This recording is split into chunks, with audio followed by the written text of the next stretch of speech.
All right, greetings. My name is Michael Gillette. I'm an AP US history teacher in Bernie, Texas. Oh, there I am. Hi, how are you doing? Before I get started with this session, I want to go ahead and give acknowledgments to three sources that I use to gather my information for this unit, for this particular discussion. We're going to look at James McPherson. I used James McPherson's book, Battle Cry of Freedom. Eric Foner's Give Me Liberty, and Tyndall and Shee's America, A Narrative History. So we're going to go and get started. We're going to talk about the Civil War. The Civil War is history, and we're going to go ahead and get started with the application window. All right, here we go. So elected president of the United States and is inaugurated in March of 1861. Okay, he gives his inaugural address March 4th, 1861. And understand that on December 20th, 1860, South Carolina will become the first state from the Union. Okay, and of the three South. So the lower South, Louisiana, Georgia, Florida, Texas, Mississippi, Alabama, and South Carolina. South Carolina leads the way in December 20th, 1860. Really carrying out a promise they'd made that if Abraham Lincoln, the Republican, were to win the presidency, they carried out their threat of secession. Of 1861, the rest of the lower South seceded. You know, when secession occurred, it occurred through conventions. Each of these states held conventions. Delegates were elected to these conventions, and at these conventions, delegates either voted to stay in the Union or to secede. And in the lower South, the votes, it was nearly unanimous when it came to voting to leave.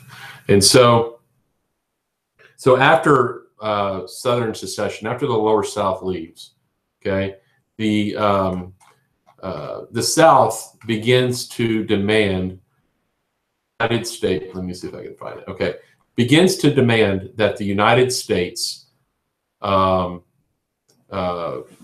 withdraw all personnel, all federal employees, surrender all federal property to the Confederacy. And so ultimately, what the South will accomplish, what the lower South will accomplish, is after secession, after voting for secession, they will create a separate nation called the Confederate States of America. The capital is in Montgomery, Alabama.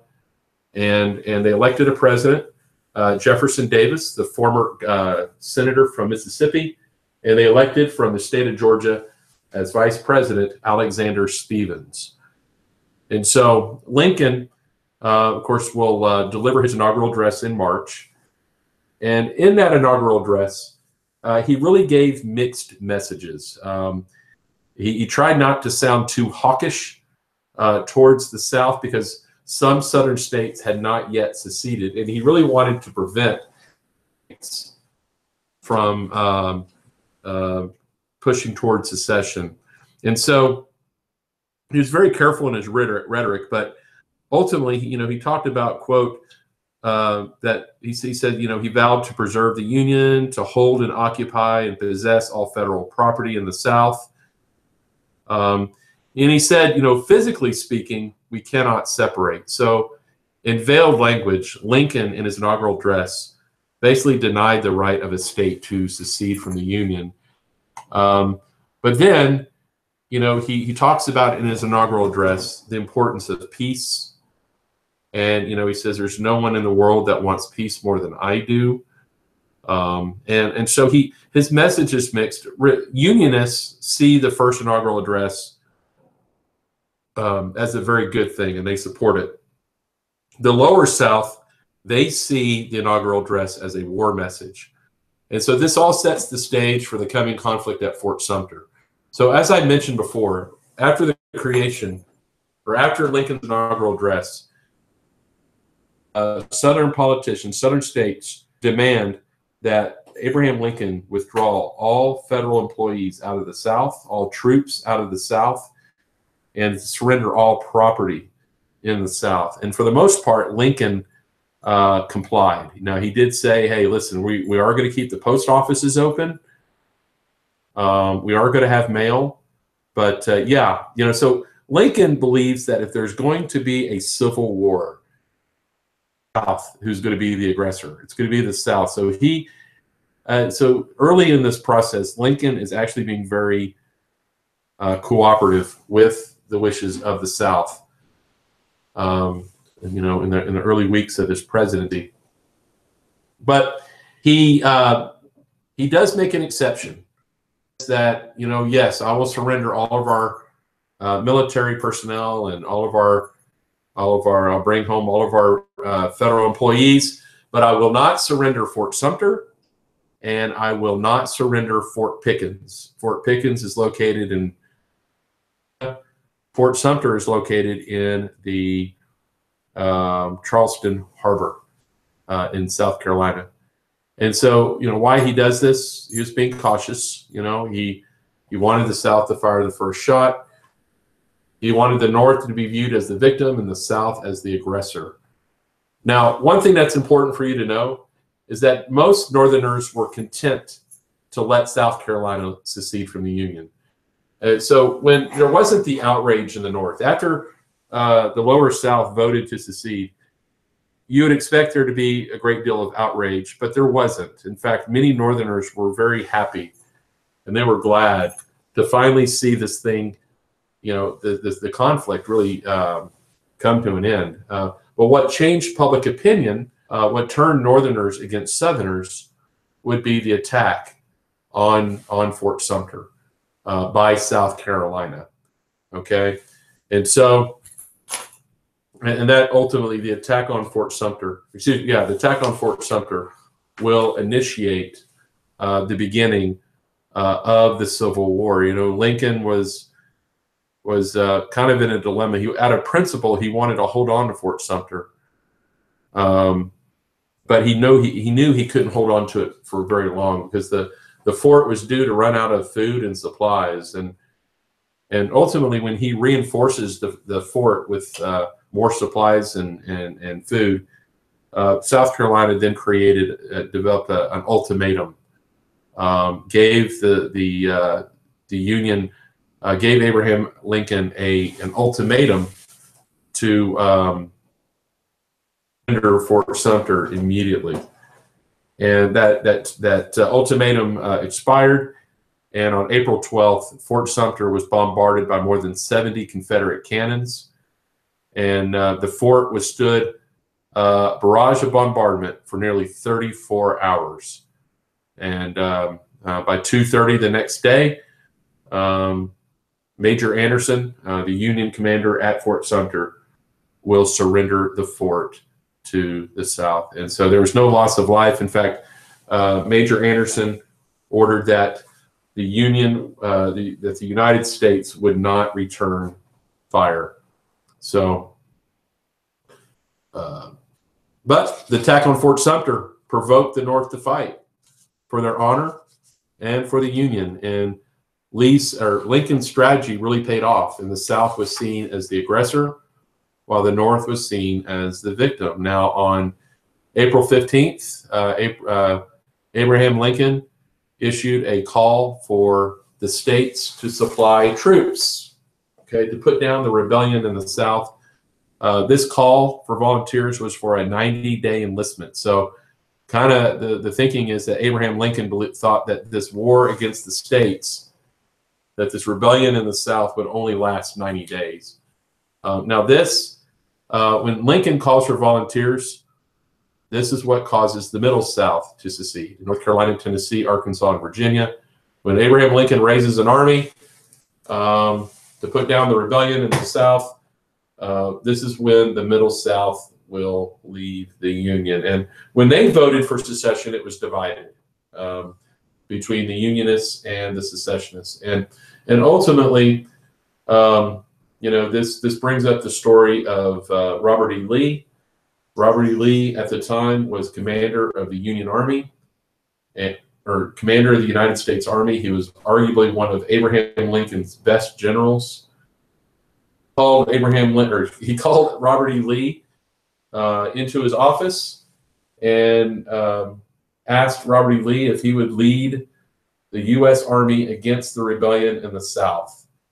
And of course, at this time, Robert E. Lee, who is from a very distinguished family in Virginia, he actually traces his lineage to Henry Lighthorse Harry Lee, the guy who is one of the founding fathers.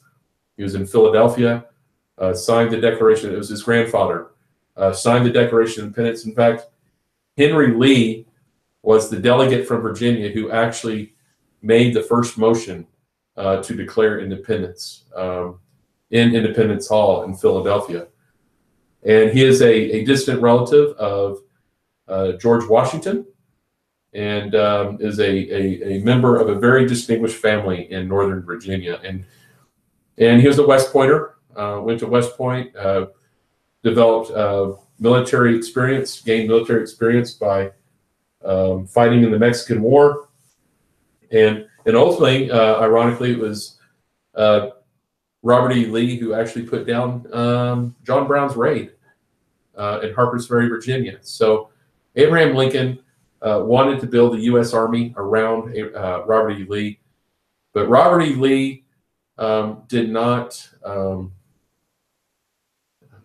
He ended up resigning his position in the United States Army because he told the president that by suppressing the rebellion in the South, he would be fighting against his home state, and that he would not be able to return home to his home state if he fought against his home state. In fact, the Lee plantation, the Lee plantation is in Arlington, just across the Potomac River, across from Washington, D.C. In fact, the Arlington National Cemetery is located. It's Lee's plantation. The Lee home is actually the Lee house that is at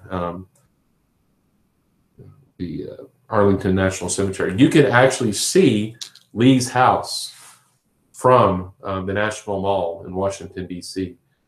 And so you can imagine that Robert E. Lee is in the Oval Office. He's in with the President of the United States, and he goes, you know, Mr. President, if you look out your window, you can see my house. You know, it's right there across the Potomac in Arlington. That's in Virginia. Virginia is my home, and I cannot raise arms against my home. If I do, I will never be able to return. So he resigns his commission and returns to Virginia, where he is going to command an army of Virginians to ultimately protect the state of Virginia. Now, it's also important to note that when Virginia enters the Union, the capital of the South is moved to Richmond. And Richmond and Washington, D.C. are separated by about 35 miles. And so they're very close together. So a lot of the fighting in the Civil War will be focused around in between the Washington, D.C. and Richmond area. The border South never leaves. Okay, they don't secede because the Unionists outnumber the secessionists. The border South stays in the Union, but they stay in with conditions. All right, so it's very fragile. And Lincoln ultimately is a pretty sweet commander-in-chief, because one of the reasons why the United States wins the Civil War is because Abraham Lincoln is successful in keeping the border South loyal. And so you need to be able to understand, why was the border South so important? Number one, the border South had 45% of the manpower of the South. If the South were to secede, then the Confederate Army would be much larger. The border South also had, number two, the border South also had 80% of the South's industries. It had 80% of the South's factories. So if the border South secedes, then naturally the Confederacy would gain factories, which actually proved to be fatal to the South. One big reason why the South loses the war is because of their lack of factories. The border South is also important because he who controls the border South controls the Ohio, the Missouri, and the Mississippi rivers. And so the rivers, as we, the rivers actually serve as kind of like interstate highways. They can be used to transport troops and materials very effectively. The border South is also important because, for example, if the Union were to lose Maryland, then Washington, D.C. would be basically engulfed in Confederate territory. So Maryland was extremely important. Kentucky, Abraham Lincoln stated that, quote, "I hope to have God on my side, but I'd rather have Kentucky." Kentucky was his home state, but he called Kentucky the keystone in the arch. The keystone meaning that if we lose Kentucky, we lose the whole war.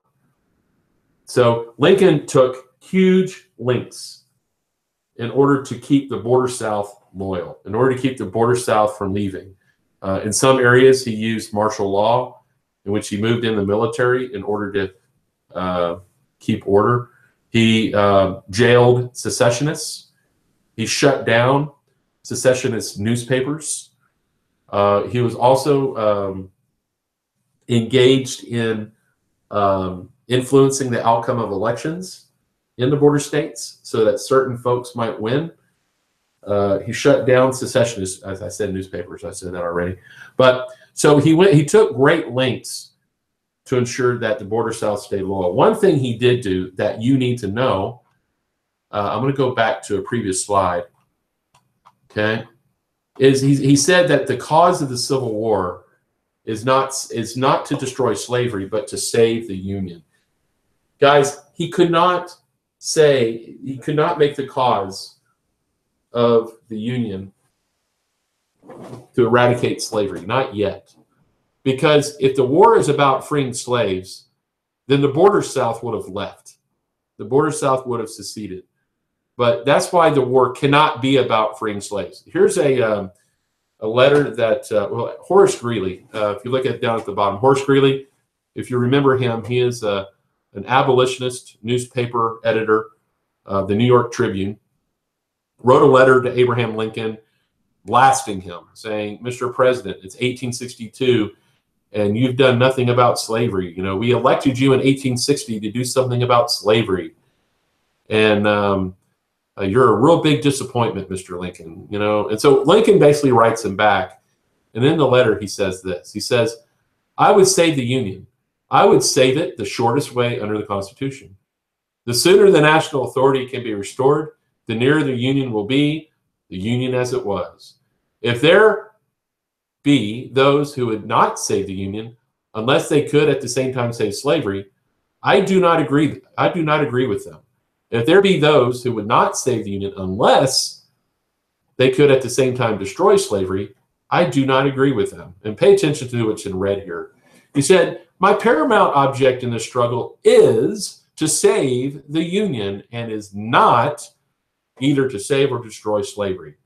If I could save the Union without freeing any slave, I would do it. If I could save it by freeing all the slaves, I would do it. And if I could save it by freeing some and leaving others alone, I would also do that. What I do about slavery and the colored race, I do because I believe it helps to save the Union. And what I forbear because I do not believe it would help save the Union. I shall do less whenever I shall believe what I am doing hurts the cause, and I shall do more, doing more to help the cause. I shall try to correct errors when shown to be errors, and I shall adopt new views as fast as they appear to be true views." What a tremendous passage. So it's all about saving the Union. It's not about abolishing slavery yet. Eventually, slavery will be abolished. They will be emancipated. But in the Antietam video that we're going to watch, you will understand exactly why he emancipates the slaves. So again, we look at the importance of the Border South. It's important to understand that the Civil War had slave states on both sides, right? Slave states had, and Lincoln's ability to maintain Border South loyalty is a key in Union victory. So let's look at advantages. What advantages did each side have going into the war? Okay, so number one, until 1863, the South had the better cause. I mean, they had a cause that men were really willing to die for. Self-determination. They were fighting for Southern independence. They saw 1861, the South saw 1861 as 1776. They looked at Abraham Lincoln as George III, as a tyrant, okay? And so they were essentially, the way the South sees the war, they see it as a war of Southern independence.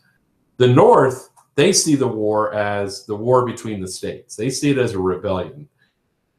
And so, but their cause was very, very strong until 1863. 1863 is going to be ultimately the Emancipation Proclamation, which changes the cause from saving the Union to becoming a war of freedom, a war of equality, and trying to abolish slavery.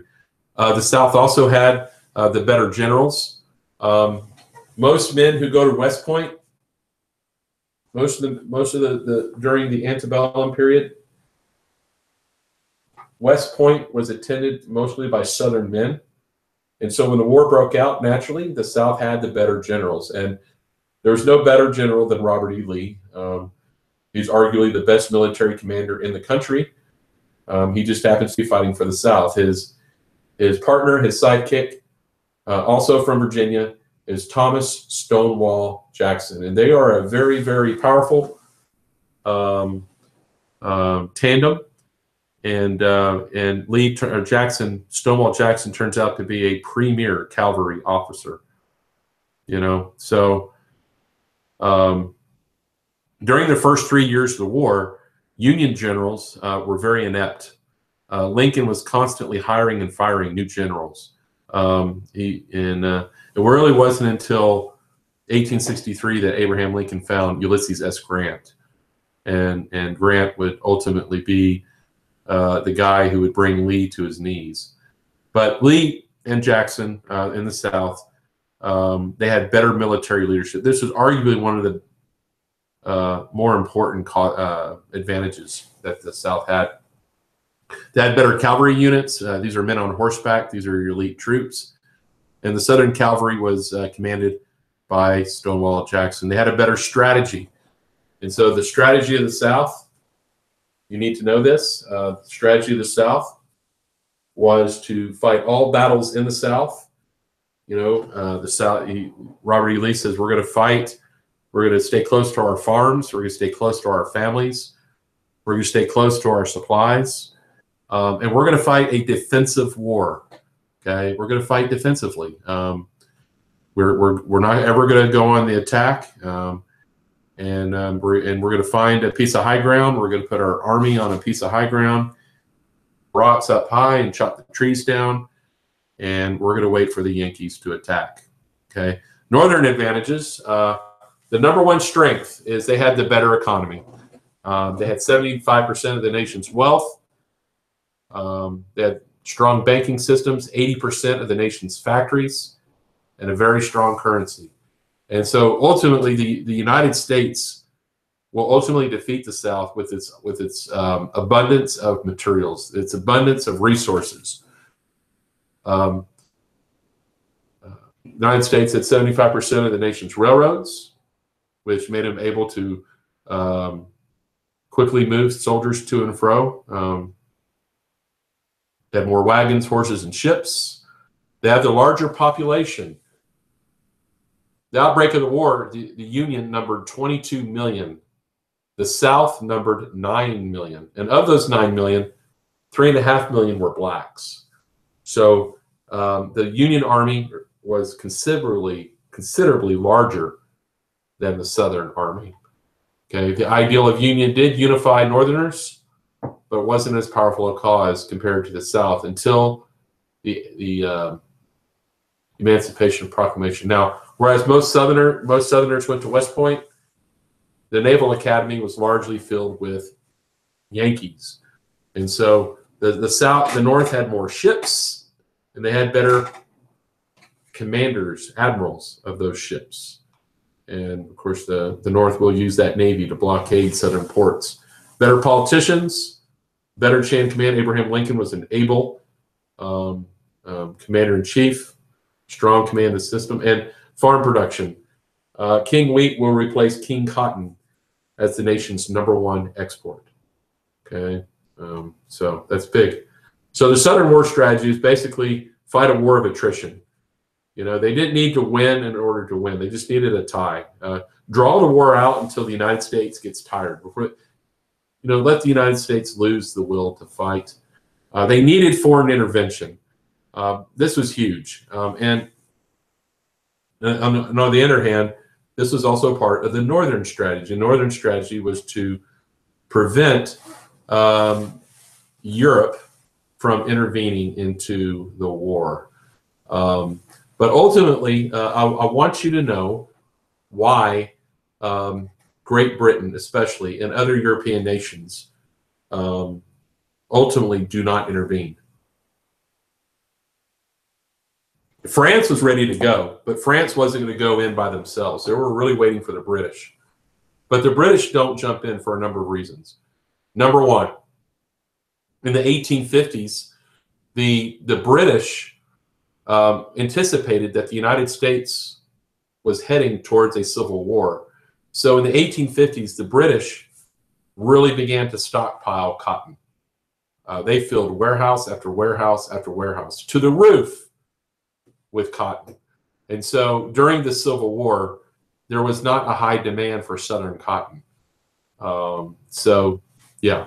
Two, the Emancipation Proclamation by Abraham Lincoln basically keeps Great Britain on the sidelines because Great Britain will never intervene in a war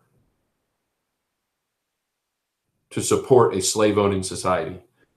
Okay. Three, Great Britain, okay, was influenced positively by Uncle Tom's Cabin and other American abolitionists. And so the willingness to help the South was really very controversial in Great Britain. Okay. And then ultimately, number four, and you're going to see this in the Antietam video, that British observers that were there at the Battle of Antietam noticed how bloody, absolutely brutal, how much carnage was in the Civil War. And they just did not want to put British boys into a war that bloody. And ultimately, we go back to here, King wheat. Europe was, at the time, during the U.S. Civil War, Europe was experiencing crop failures and really depended on the North for wheat. So King wheat was more important than King cotton. England needed the wheat more than they needed the cotton. So that was really big. Okay, that was really big. Obviously, another goal was to capture D.C., destroy the Army of the Potomac, which is the Union Army that was formed to defend D.C., and of course to strengthen the peace movement in the North. There is an anti-war movement in the North. There are Northern Democrats who are committed to ending the war, resulting in a divided country. Anti-war politicians, anti-war Democrats in the North were called, this is a note card term, they were called Copperheads. And the Copperheads were led by an Ohio congressman, by the name of Clement Vallandigham. Clement Vallandigham. And so Lincoln really went out of his way during the war aggressively pursue these Copperheads. He jailed some, he threatened to deport others. But Robert E. Lee knew that he could bring the war to an end if he made the war bloody, long, And if he could strengthen that peace movement in the North, then he can get that victory that he wanted for his people. So the Northern War strategy is very simple: capture the Confederate capital. And so therefore, that's why a lot of the battles are located in and around the area of Richmond, between Richmond and Washington, D.C. Destroy Lee's Army of Northern Virginia. Divide the Confederacy in half by seizing control of the Mississippi River. Blockading southern ports. Okay, let's make this a war of attrition. Let's not let the South trade for food and weapons. Let's not let them sell their cotton. So they used their strong navy to blockade southern ports, and it was very effective. By the end of the war, the South, they ran out of materials. They ran out of food. Lee's army lacked shoes and other important items. They obviously keeping Great Britain out of the war, which they did effectively. Like I said, the blockade, the Anaconda Plan, just one of your note card terms, was drawn up to end the Civil War in favor of the Union. It was adopted in 1862, involving 4 major parts: to blockade the coast of the South, to prevent the export of cotton and tobacco, and keep them from exporting much-needed war supplies. Divide the South by controlling the Mississippi River.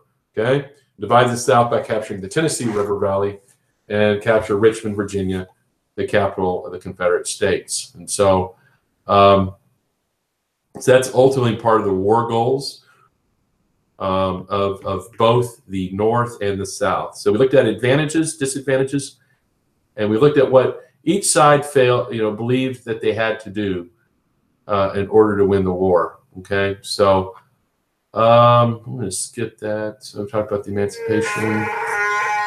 Okay.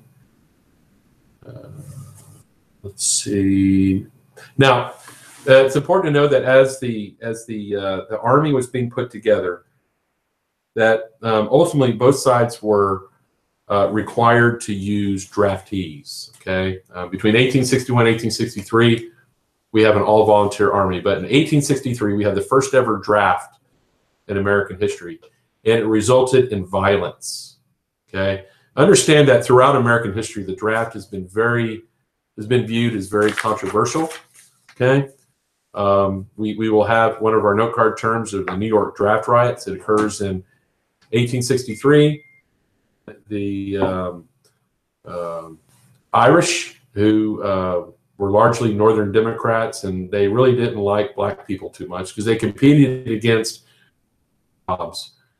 They did not want to fight a war to set blacks free. So they rioted, and Lincoln actually had to pull troops off the battlefield to go suppress draft riots in New York.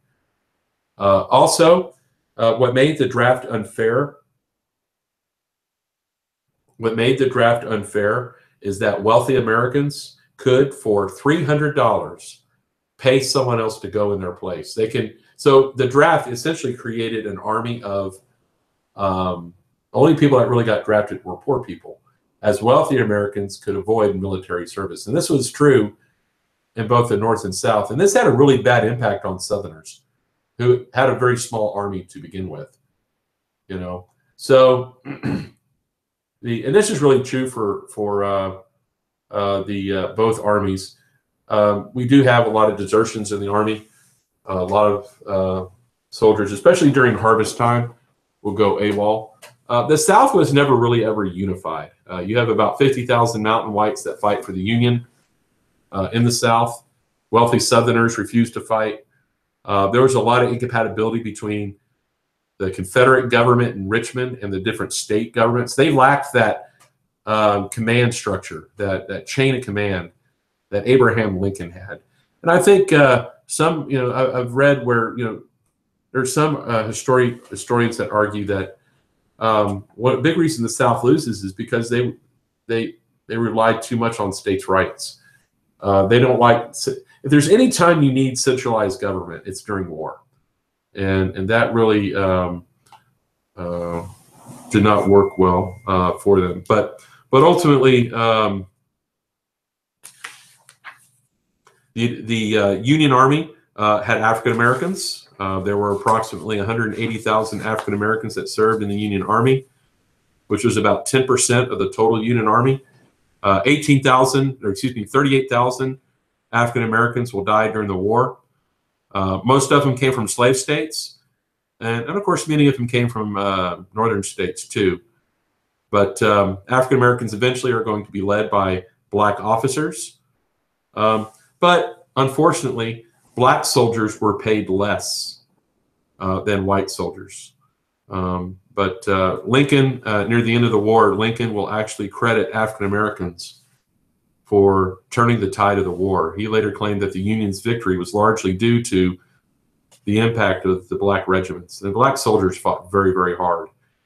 And so the South really doesn't use African Americans until late in the war, actually about a month before the war was over. And so that's pretty big.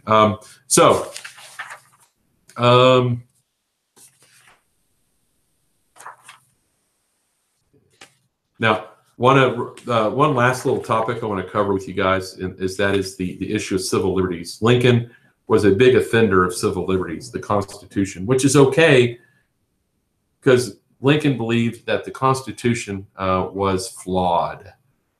Okay, let me move ahead to it. Okay, let's see. But he thought the Constitution was a flawed document. So he said, you know, I'm trying to save the Union, and if saving the Union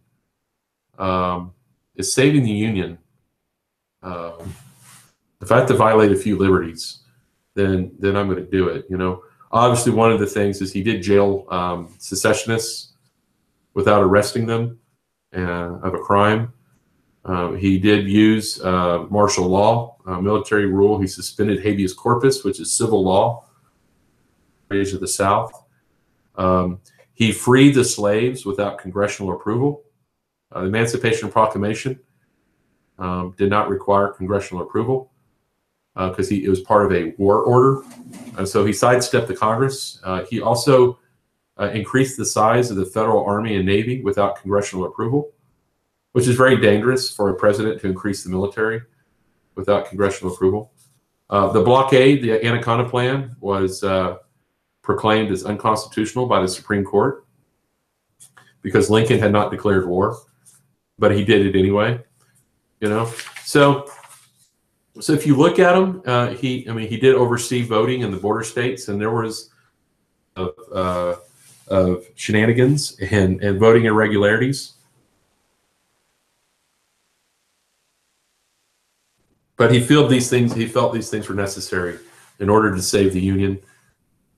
He signed a bill outlawing slavery in the national territories, even though the Dred Scott decision did not support that. You know, so ultimately, the Civil War was the first modern war in history. Civilians became targets of enemy armies. Southern plantations were intentionally destroyed by Union armies. Some southern cities experienced utter destruction, as you will see during the Reconstruction unit. Much of society's resources were allocated for the war effort. Citizens were expected to make huge sacrifices on behalf of the war effort. The massive size of Civil War armies foreshadowed the 20th century wars. You know, you look at World War I and World War II. You know, war from now on isn't going to be armies of just a few thousand. It's going to be armies of hundreds of thousands of men. The war did feature modern technology and logistics. Ironclad warships and rifles and high-powered cannons and artillery really resulted in very high casualties. And so these are the topics that I wish to go over with you today. I am going to do a part 2 video. Really covering the battles and the battles in the war, and just understand that as you watch the Antietam video, I wanted today to give you plenty of background information that would help really make the Antietam video have a great deal of meaning. So I expect you to take notes as the Antietam video is testable material. So I know this video is intended for so many people, but I'm also intending it for tomorrow's class. And so if you're not in my class, then just kind of disregard these last 2 minutes.